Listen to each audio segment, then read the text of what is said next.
এখন ৪ মাস পর আপনি শারীরিক এবং মানসিকভাবে কেমন আছেন? প্রস্রাবের তো ডেইলি মনে হয় ৩০ বারের হচ্ছে। জি, ওই জায়গায় চলিয়ে আছে ৫-৪ বারে।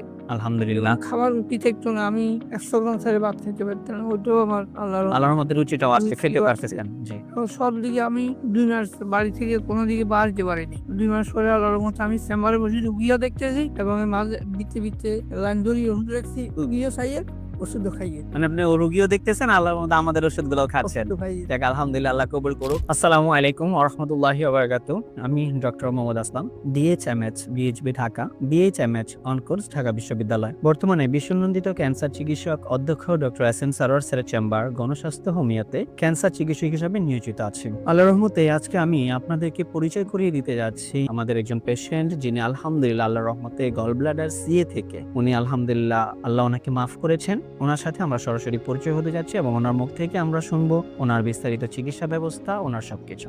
আসসালামু আলাইকুম, কেমন আছেন আপনি? ভালো আছে। স্যার, নাম জানি কি আপনার? মানিকাল চক্রবর্তী। স্যার, আপনার বাবার নাম কি? আমার বাবার নাম হরিপদ চক্রবর্তী। হরিপদ চক্রবর্তী। আপনার মায়ের নাম? কুমোদিনী চক্রবর্তী। কুমুদিনী চক্রবর্তী। আচ্ছা স্যার, আপনি যে গ্রামটাতে আছেন, গ্রামের নামটা কি স্যার? আমার গ্রামের নাম হলো মোহাম্মদপুর। ইউনিয়ন? ইউনিয়ন ৪ নম্বর রামনগর ইউনিয়ন। ৪ নম্বর রামনগর ইউনিয়ন। থানা? দাগন ভুইয়া। দাগনভূঞা থানা। আর জেলা? ফেনী। ফেনী জেলাতে আছে। স্যার, আপনি সর্বপ্রথম কি সমস্যা হয়েছিল স্যার? আমি একটু আগে বলি যে আপনি কিসে যেন আছেন, কি পেশায় আছেন স্যার আপনি? আমি একটা পল্লী চিকিৎসক হিসেবে আছে দেশে। পল্লী চিকিৎসক হিসাবে দেশে আছেন? দেশে আছে অনেক দিন কিন্তু প্র্যাকটিস করি।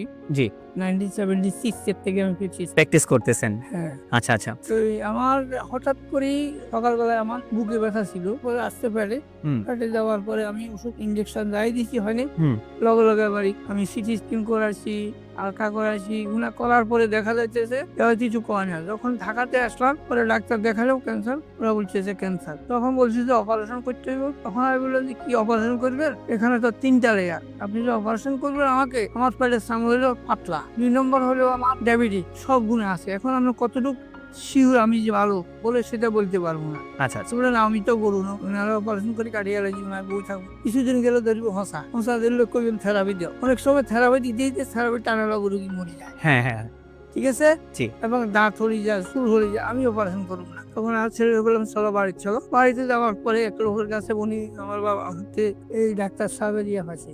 মানে আপনার ছেলে ওই অনলাইনের মাধ্যমে, যে কোনো মাধ্যম থেকে আপনার আমাদের একটা ভিডিও পাইছেন। তখন আমরা এটা নিয়ে এখানে আসছি। আল্লাহর রহমতে আমরা, আপনি যে আমাদের এই চিকিৎসাগুলো করলেন, আপনারা তো ডাক্তার বলছিল যে আপনি এই অবস্থাতে যাবেন, বা যে খারাপ কন্ডিশনটা ছিল সেই কন্ডিশনটা থেকে আল্লাহর রহমতে আমাদের স্যারের চিকিৎসায় আপনার ৪ মাসের মধ্যে দেখলেন যে আপনার ক্যান্সারটা আলহামদুলিল্লাহ নাই। এখন ৪ মাস পর আপনি শারীরিক এবং মানসিকভাবে কেমন আছেন? প্রস্রাবের তো ডেইলি মনে হয় ৩০ বারের হচ্ছে। জি, ওই জায়গায় চলিয়ে আছে ৫-৪ বারে।